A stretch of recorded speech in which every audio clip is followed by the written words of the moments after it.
पूजनीय मातृशक्ति ब्रह्मचारी गण, स्वामी जी महाराज ऋग्वेदादि भाष्य भूमिका उपासना विषय, और उपासना विषय में ईश्वर के स्वरूप के विषय में स्वामी दयानंद जी बता रहे हैं कि ईश्वर कैसा है। ईश्वर के अंदर किसी प्रकार का क्लेश नहीं है। क्लेश माने अविद्या, अस्मिता, राग, द्वेष, अभिनिवेश इत्यादि। अस्मिता माने अविद्या, अस्मिता। अस्मिता माने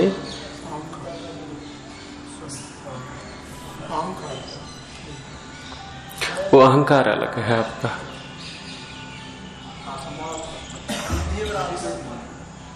अस्मिता माने आत्मा और जो बुद्धि तत्व है उसको एक जैसा देखना, इसको अस्मिता कहते हैं। अहम अस्मि इति माने बुद्धि को ही ऐसा मानता है यही मैं हूं, अथवा और मोटे तौर पर देखते हैं कि ये इंद्रियां ही मैं हूं, और बाहर आएंगे शरीर ही मैं हूं, और बाहर आएंगे ये संबंधी ही मैं हूं, फैलते जाए, धन संपत्ति ही मैं हूं, ये घर मकान ही मैं हूं, ऐसा वो अस्मिता क्लेश। मुख्य रूप से बुद्धि और आत्मा को एक मानना अस्मिता है। अस्मिता राग द्वेष ये क्लेश है। राग भी एक क्लेश और द्वेष भी क्लेश है। और अंतिम है अभिनिवेश माने ये चाहना कि मैं न मरूं, वो भी ईश्वर के अंदर नहीं है। तो क्लेश कर्म विपाक आशयैहि अपरामृष्टः पुरुष विशेष ईश्वर। तो अपना चल रहा था प्रकृष्ट सत्व निमित्तम एतयोः शास्त्रोत् उत्कृष्टयोः ईश्वर सत्वे वर्तमानयोः अनादि संबंधः। इन दोनों का शास्त्र और ऐश्वर्य का अनादि संबंध है। तस्मात् एतत् भवति सदा ईश्वरः सदैव मुक्तः इति। वो परमेश्वर जो है वो सदा ईश्वर है और सदैव मुक्त है। वो उसी को हम ईश्वर कह सकते हैं, पुरुष विशेष कह सकते हैं, जो सदा मुक्त है। जीवात्माएं जो होती हैं वो कभी मुक्त होती हैं, कभी बंधन में आती हैं। दोनों स्थितियां उनकी चलती है। शायद मैंने पहले आपको चर्चा की हो, एक सन्यासी है, साधु हैं, आचार्य हैं, विद्वान हैं, वो है तो अपने ही आर्य समाज में के, लेकिन उनकी मान्यताएं बड़ी विचित्र हैं। विचित्र मान्यताएं क्या हैं? मुक्ति को अलग अलग मानते हैं। अलग अलग माने एक मुक्ति ऐसी जो ऋषि दयानंद ने कही है। ऋषि दयानंद ने कौन सी मुक्ति कही है? 36,000 बार जब तक सृष्टि प्रलय होता है तब तक जीवात्मा मोक्ष में रहता है, ईश्वर के आनंद में रहता है। दूसरी मुक्ति वो मानते हैं कि इससे भी थोड़ी सी और बड़ी मुक्ति है, उसमें जीवात्मा इस पृथ्वी को चलाता है। माने वो मानते हैं कि जैसे पूरा ब्रह्मांड परमात्मा के सहारे चल रहा है, ऐसे ही ये पृथ्वी किसी एक मुक्त आत्मा के सहारे चल रही है। मान्यता है उनकी। सूर्य उससे बड़ा कोई आत्मा है, वो चला रहा है सूर्य को, और ये अपनी ये आकाश गंगा ही इस आकाश गंगा को एक और कोई चलाने वाला है। ऐसी उनकी मुक्तियां वो मानते हैं। और सबसे बड़ा मुक्त जो है वो पूरे ब्रह्मांड को चलाने वाला परमेश्वर है। तो उनकी मान्यता है, लेकिन ऐसा है नहीं। जीवात्मा कभी मुक्त में, उनकी बड़ी मुक्ति तो वही है कि कभी जन्म न लेना। उनकी मान्यता है। वेदांतियों का भी यही है, वेदांती भी यही मानते हैं कि मुक्ति वो है कि फिर न आना पड़े, लौटना ही न पड़े। वेदांतियों की भी ये मुक्ति है, माने ईश्वर और जीवात्मा एक हो जाता है, उनकी मान्यता। लेकिन वैदिक सिद्धांत यही है कि परमेश्वर सदा मुक्त रहता है और जीवात्मा कभी मुक्त और कभी बंधन में आता है। इति तच्च तस्य ऐश्वर्यम साम्यता अतिशय विनिर्मुक्तम, और वो ईश्वर कैसा, तस्य ऐश्वर्यम, उसका ऐश्वर्य जो है वो अतिशय से मुक्त है, अर्थात उसके ऐश्वर्य की हम सीमा नहीं बांध सकते कि इतना ऐश्वर्य है। कोई कहे कि रसगुल्ले में कितना मीठा है, हलवे में कितना मीठा है, सीमा बांध देते भी इतना मीठा लग रहा है, ये हलवा ज्यादा मीठा है, इसमें तो बहुत ज्यादा मीठा है, वह सीमा चल रही है मिठास की। लेकिन परमेश्वर का जो ऐश्वर्य है वो अतिशय से मुक्त है, उसकी सीमा नहीं है।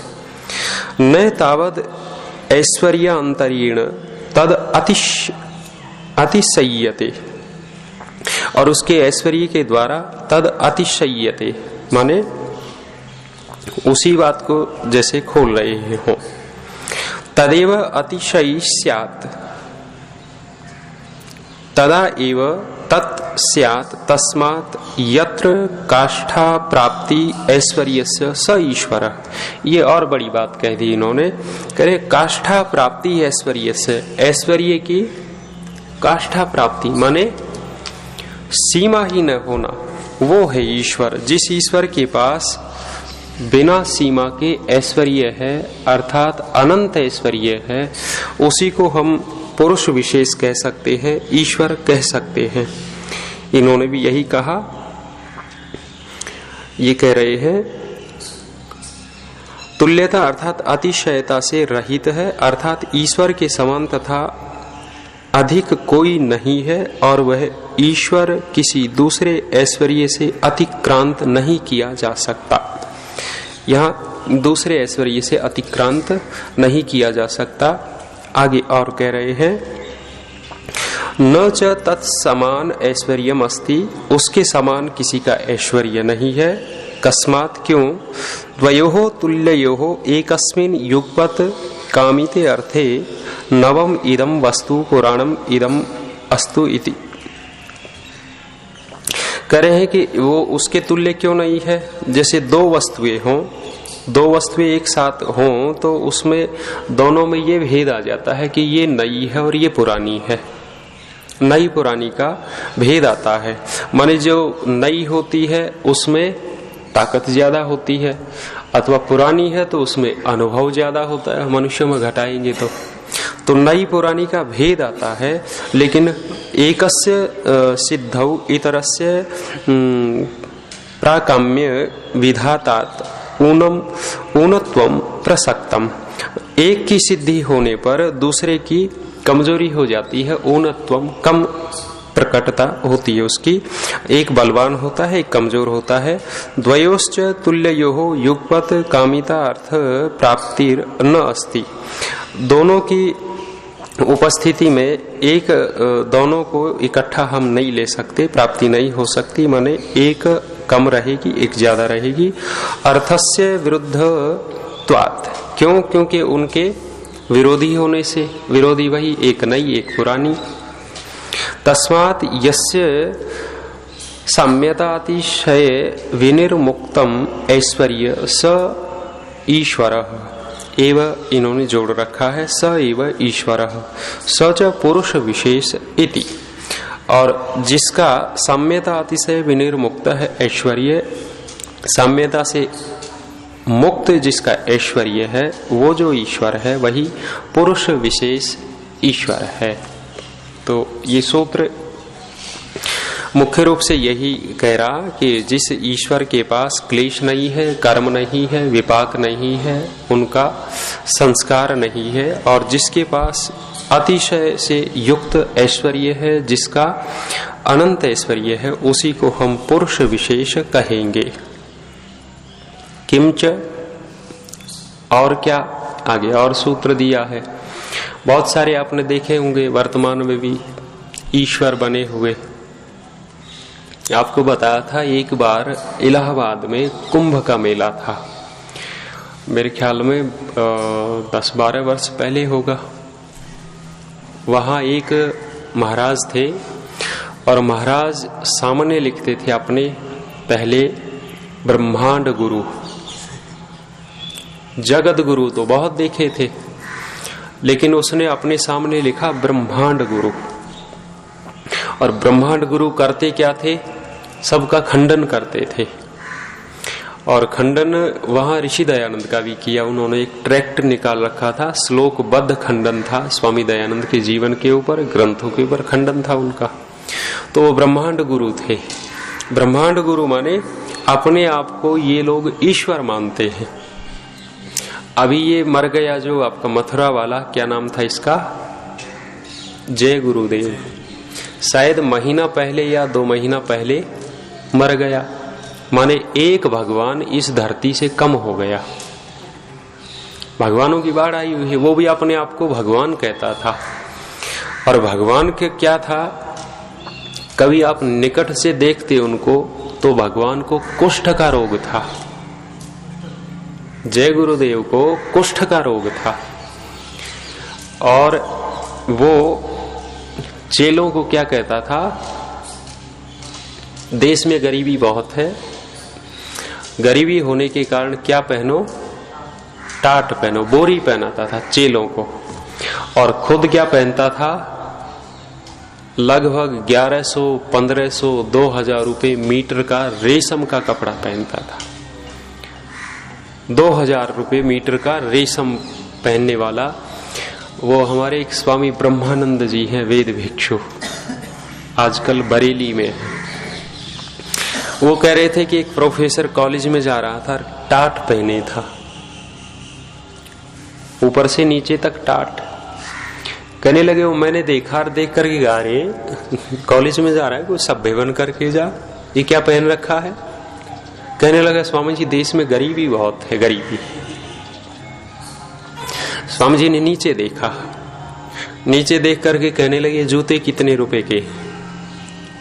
बड़ी वो अभिमान में युक्त होकर के कहने लगा महाराज जी 2500 रुपए के हैं। ऊपर तो गरीबी है और नीचे 2500 के हैं। उसको धमकाएंगे तो वो कहने लगे जी हमारे गुरुजी ने यही कह रखा है।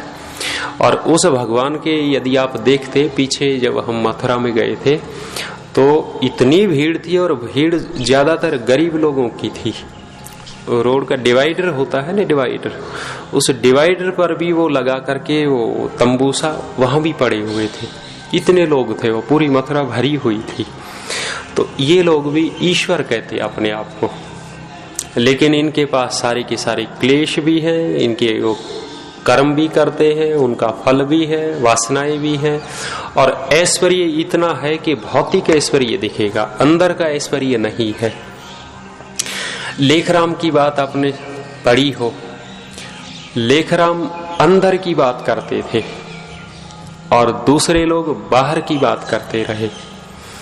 वो कुछ भी एक घटना घटी उनके साथ और वो छोटी सी बात दिखती है, सामान्य व्यक्ति को तो छोटी सी दिखेगी, लेकिन उससे रहस्य कितना निकलता है। वो सुना होगा, वो प्रचार करके आई और वर्षा हो रही थी, जैसे आज का मौसम, कई दिन के प्रचार में कपड़े मैले हो गए। आगे जाना था तो स्नान किया और फिर मुंशीराम जी से, स्वामी श्रद्धानंद जी से वस्त्र मांगे और उन्होंने अपनी धुली हुई कमीज दी। और कमीज दी तो लेखराम जी ने कमीज अंदर पहनी, अपने मैले कपड़े बाहर पहने और चल पड़े।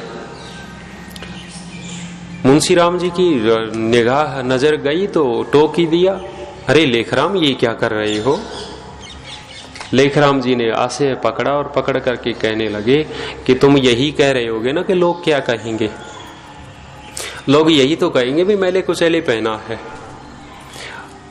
कहने लगे कि शरीर से जो सटा हुआ कपड़ा होना चाहिए वो धुला होना चाहिए, माने सफाई अंदर की होनी चाहिए, बाहर तो चलो चल जाता है मैला कुचैला। तो ये जो आप जितने भी देखेंगे बड़े बड़े जो भगवान बने हुए हैं, ये बाहर ज्यादा ध्यान रखते हैं, अंदर का ध्यान नहीं रहता। परमेश्वर के अंदर बाहर दोनों तरफ पवित्रता है, उसके अंदर ऐश्वर्य का भंडार है। अगला सूत्र वही है, आगे कह रहे हैं कि उसके पास ऐश्वर्य का भंडार तो है ही है, लेकिन ज्ञान का भी भंडार है। तत्र निरतिशयम सर्वज्ञ बीजम। क्या कह रहे हैं ये? निरतिशय और सर्वज्ञ बीजम। सर्वज्ञ बीजम माने वो वेद जो है, ज्ञान जो है, वो परमेश्वर ही उसके ज्ञान का कारण है। करें कि जिसमें नित्य सर्वज्ञ ज्ञान है। और कितना ज्ञान है? निरतिशय, उसकी भी कोई सीमा ही नहीं है, इतना ज्ञान है। आपने सुने हो दक्षिण में ऐसे लोग होते हैं, दशावधानी शतावधानी, ऐसा नाम सुना है हमने। दशावधानी माने एक व्यक्ति बैठेगा और 10 आदमी एक साथ उससे प्रश्न पूछेंगे और वो व्यक्ति एक साथ क्रम से 10 व्यक्तियों का उत्तर देगा। और उसमें ये भी देखा, एक बार दूरदर्शन पे दिखा रहे थे कि एक व्यक्ति घंटी भी बजाता था, बीच बीच घंटी बजाता रहता, तो वो 10 का उत्तर तो दे ही रहा है, ये भी बताता भी इतनी घंटी इसने बजाई। माने उसकी बुद्धि की कुशलता, कितनी एकाग्रता होगी। ये तो 10 का बता रहा है, 100 आदमी होते, 100 प्रश्न पूछते हैं तो 100 का वो उत्तर देता है। और वो घंटी वाला भी और कुछ और भी साथ में होता, वो सारा का सारा देता। उसकी बुद्धि की कुशलता कितनी होगी। ज्ञान की हम बहुत पराकाष्ठा मानते हैं, लेकिन यहां तो परमेश्वर के पास ज्ञान की सीमा ही नहीं है, इतना ज्ञान है। अभी भी शायद एकाध हो, दक्षिण में शायद अभी भी है एकाध, अभी है, ऐसे लोग हैं। और ऐसे भी हैं जिन्होंने आपकी चारों वेद कंठस्थ कर रखे हैं। है अभी एकाध गणेश जी हैं, शतावधानी, वृद्ध हो गए। एक तो युवा है वो गणेश जी, वो है तो, और चारों वेदों वाले भी होंगे, एकाध होगा। तो देखिए कितनी बुद्धि होगी, लगता है हमें, लेकिन उनका इतना है, वो जो चारों वेद कंठस्थ किए होते हैं वो अर्थ से कोई लेना देना नहीं होता उनका। अर्थ तो आपके आर्य समाज में ही मुख्य रहते हैं, क्योंकि चाहे एक मंत्र याद हो, लेकिन आर्य समाज ये कहेंगे भाई अर्थ युक्त हो। चारों वेद रट लिए, वो भार हार क्या है, वो गधे के समान कह देते हैं। जैसे गधा बोझा ढोता है, ऐसे ये वेद याद कर लिए और उसके अनुसार अर्थ नहीं आया, अर्थ के अनुसार चले नहीं, तो गधे के तुल्य हो जाएंगे। चलिए शांति पाठ। ओम द्यौः शान्तिरन्तरिक्षं शान्तिः पृथिवी शान्तिरापः शान्तिरोषधयः वनस्पतयः शान्तिर्विश्वे देवा शान्ति ब्रह्म शान्ति सर्वं शान्ति शान्तिरेव शान्तिः शान्तिरेधि। ओम शान्ति शान्ति शान्तिः। नमस्ते।